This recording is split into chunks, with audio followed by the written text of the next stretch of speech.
At first glance, these boys may appear to be an ordinary couple of high school students. However, their stories are anything but.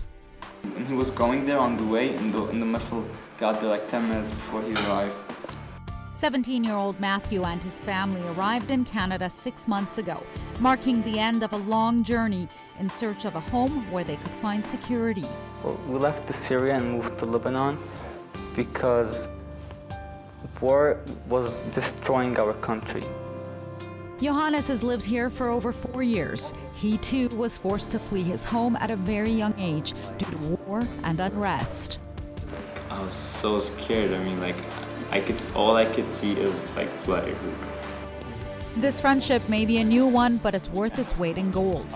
The connection these boys share is invaluable to finding a sense of belonging in a new home away from friends, family, and nearly everything they've ever known and loved. The boys met through a mentorship summer program offered by the Calgary Bridge Foundation for Youth. The program was created back in 2008 to support the settlement and integration of newcomer immigrant and refugees entering into junior high and high school. The program's primary objective is to introduce Canadian youth to the Canadian school system. And a unique aspect of the program is that we have peer mentors who are once newcomer youth themselves, who are trained extensively and involved to support the newcomer youth before they begin school in the Canadian school system in the fall. To consider that these kids are coming from other countries, from significantly different cultures, just being able to make a personal connection with a peer and have a familiar face in the hallway or someone to sit by at lunch when they start school is huge.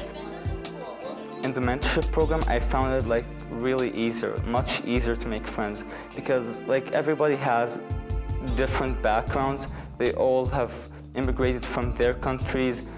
You don't feel that you're scared to speak English and mess up because everybody messes up and it's okay, it's acceptable here. It is really difficult because most of those people, when they come from their country, they have come from a society that was acceptant for them, they understood them. It's really hard for them to adapt to.